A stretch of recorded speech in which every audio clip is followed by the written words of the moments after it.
KETV Newswatch 7, chronicling the stories impacting our community. Stories making a difference. Stories that matter to you. This is KETV Newswatch 7's Chronicle. He's been the top prosecutor in Pottawatomie County for 15 years, but one of the darkest days on the job came just this year. The date, May 1st. It involved an inmate that Matt Wilbur was just in court with, a man sentenced to spend the next 55 years in prison. And they asked him, if you had anything you wanted to say, and he basically had just said that the gentleman that died because he was an idiot, and he should have gotten involved. This is a individual I'd been in court with just 15 minutes before all of this takes place, and here we are, and he was getting lippy in court, with my victim's family at that point, and I'm up in my office, and we're trying to kind of talk our victims off the ledge because they were very upset at his rude comments during that sentencing, and then after we kind of told them you get the last word, he's going to be in for the next 30 years, they take off and my phone blows up. This could just as easily be a case with 4, 5, or even more dead. If there is ever any comfort in a case such as this, at least there is only one count of murder. Hey, good morning, everyone. I'm Rob McCartney. This is KETV Newswatch 7's Chronicle. Today, we're talking with Pottawatomie County Prosecutor Matt Wilbur about a number of things in his high-profile job, like the day Deputy Mark Burbridge was killed in the line of duty, and the guilty plea the killer entered just 3 months afterwards, as well as some of the other cases Wilbur's prosecuted over the years. First, though, we want to start with that emotional news conference Wilbur held in August, walking us step-by-step through what happened that fateful day in May. Here's KETV Newswatch 7's Alexandra Stone. Witness a killer's desperation. Just sentenced to prison, he makes his move. And it means killing a beloved deputy and father. May 1st is the worst professional day of my career. One of the officers whose job is to protect me while I'm doing my job was killed. The Pottawatomie County Attorney's Office walks us through the jail escape. Deputies Mark Burbridge and Pat Morgan bring Correa Carminati back to jail after sentencing. They followed procedure, placing their guns in the van's front seat. Deputy Morgan believing he had locked the van. He releases a female inmate from her side. Moments later, Burbridge opens the door to release Correa Carminati. Little does Burbridge know he somehow removed his shackles.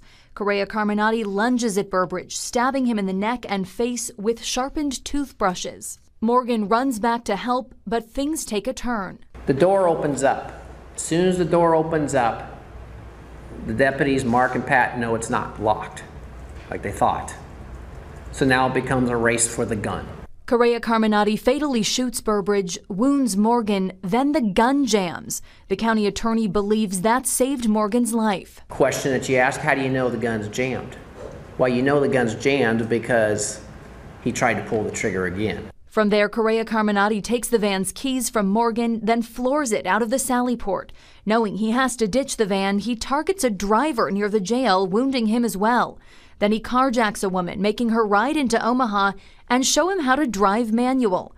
Finally, he releases her, leads Omaha police on a chase, crashes, and surrenders. After his capture, more chilling images, messages scrawled into a Woodbury County jail cell by Correa Carminati. Things like Wesley, cop killer. For County Attorney Matt Wilbur, it's the reason they vowed to get a life sentence. And the coward that attacked him has now been sentenced, and he will not breathe another breath of free air in his life.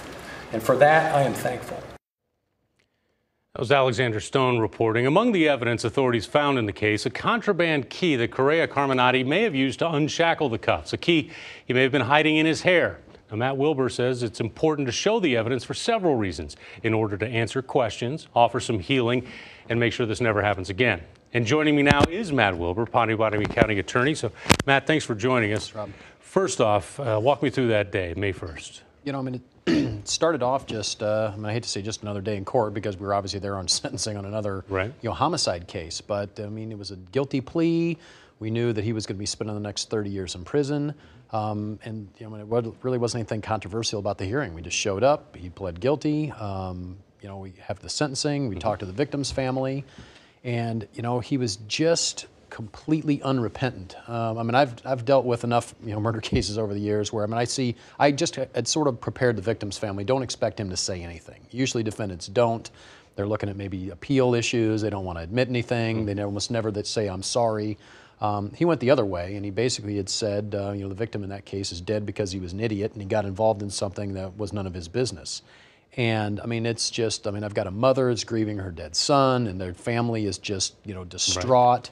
He gets led out of the courtroom, and I'm upstairs, talking to the victim's family, just trying to explain to them, you get the last word. He's going to be there for the next 30 years. They leave.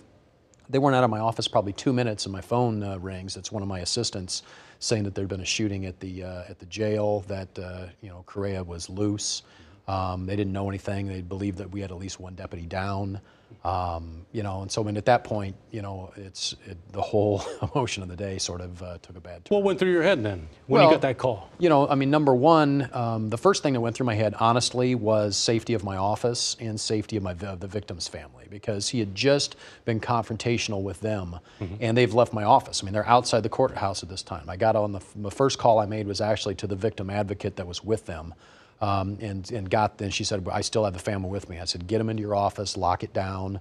We're not quite sure, what's going on. The courthouse then went into lockdown, and then I headed down to our emergency management agency. That's the basement of the courthouse, and at that point, they've got 911, radio traffic up, and we're just trying to find out what was going on. And I'm sitting here going, is it Pat? Is it Mark? Is it Pat? Is it Mark? And we didn't know. I knew those were the two deputies.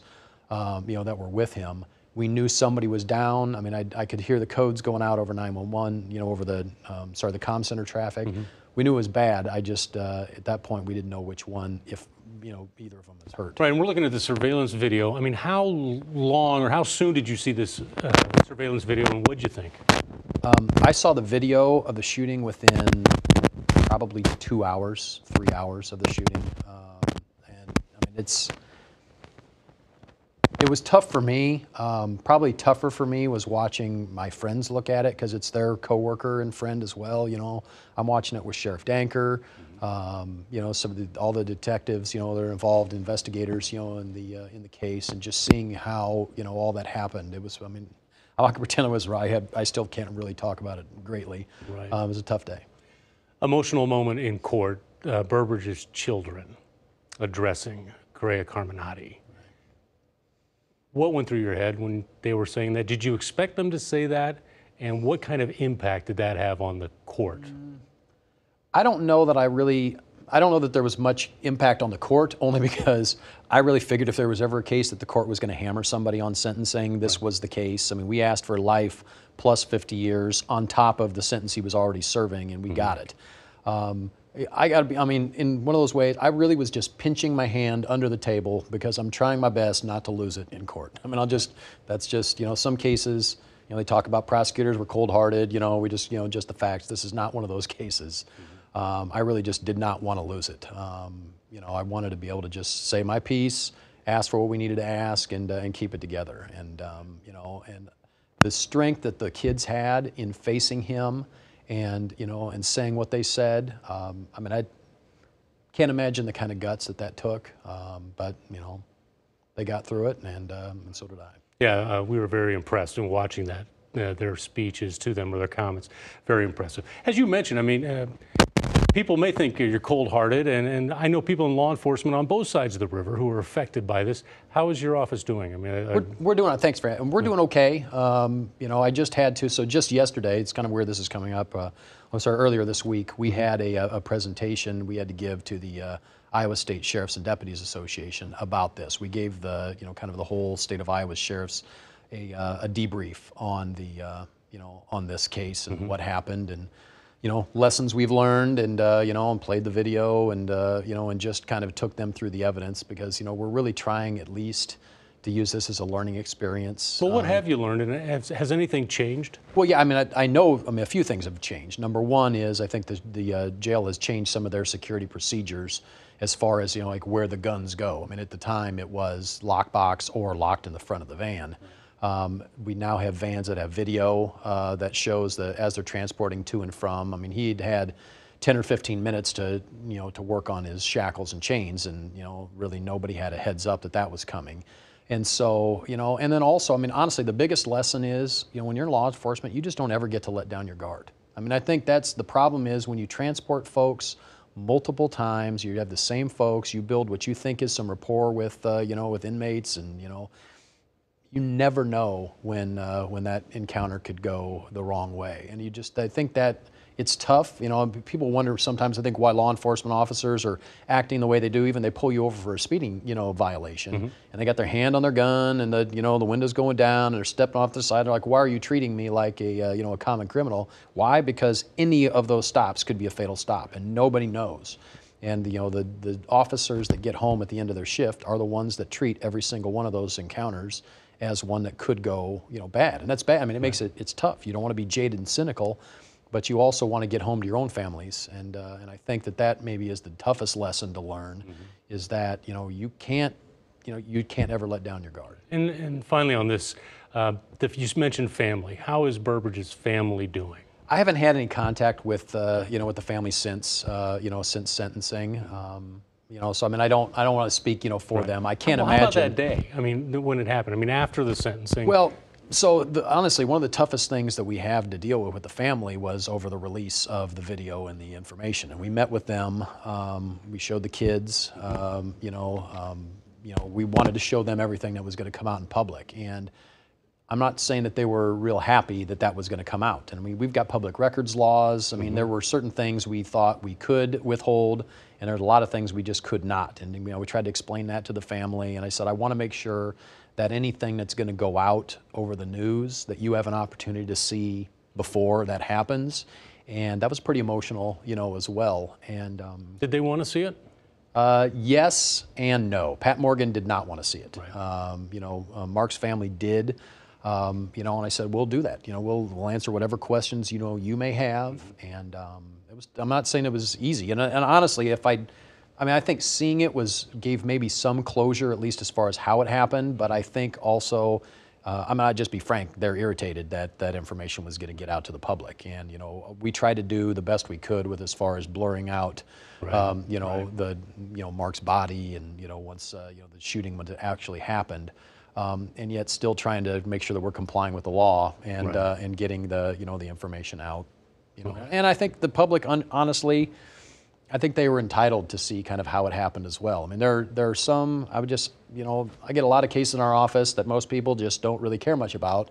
There's some cases that are just in the public interest, and and this is one of those. How did it happen? How can we make sure it doesn't happen again?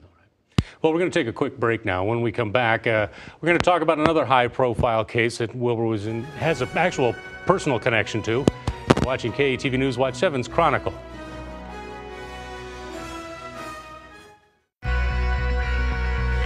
This is KETV News Watch 7's Chronicle. And this morning, we're talking with Pottawatomie County Attorney Matt Wilbur. While this next case wasn't his, he did know the victim. In May, a judge found Shanna Galyar guilty of killing Carrie Farver. It was a bizarre love triangle, and Galyar was sentenced to spend the rest of her life in prison. Carrie Farver did not voluntarily disappear and drop off the face of the earth. Very sadly, she was murdered. Carrie Farver's mother broke down after the judge handed down his ruling. The family had waited 5 years for justice. Authorities never found Farver's body after she vanished in 2012. It's been brutal at times. It's just no sleep, and it's exhausting. All of them worked so hard to come to this conclusion.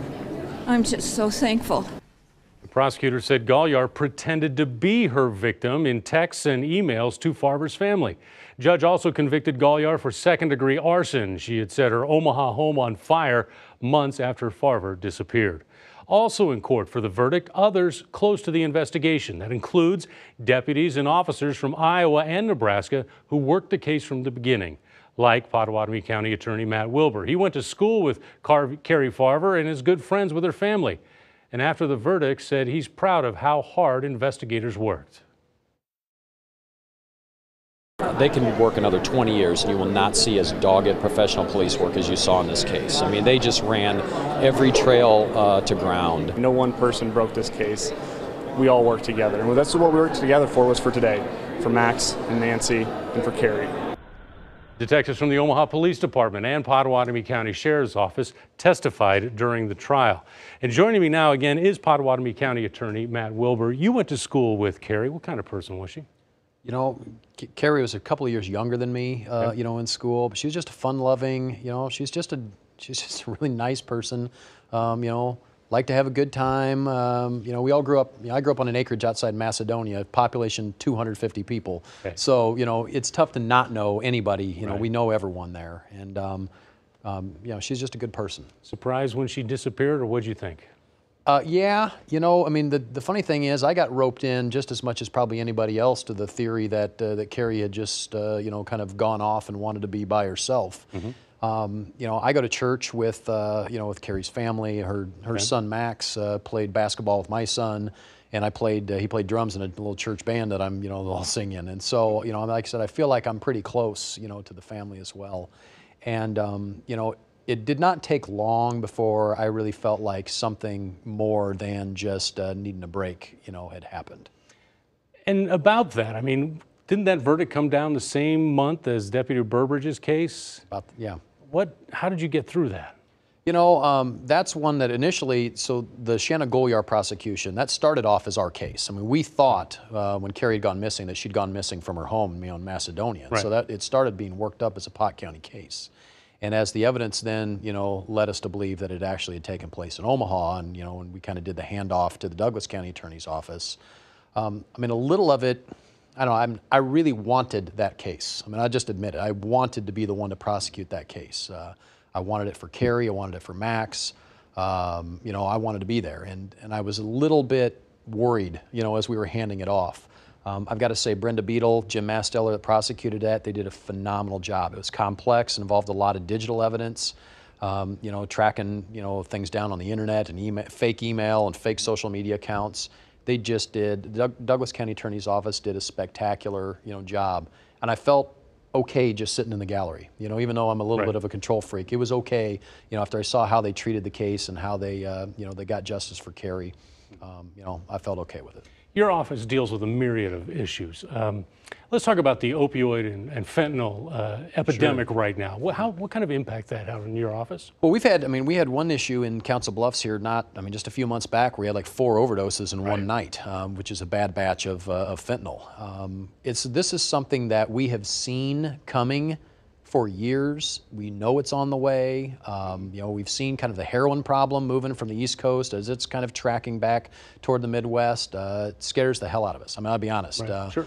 You know, I've said to people as I talk about this issue, nobody thinks it's a good idea to use methamphetamine. I think everybody, even their first time they used meth, didn't think it was a smart play. Sure.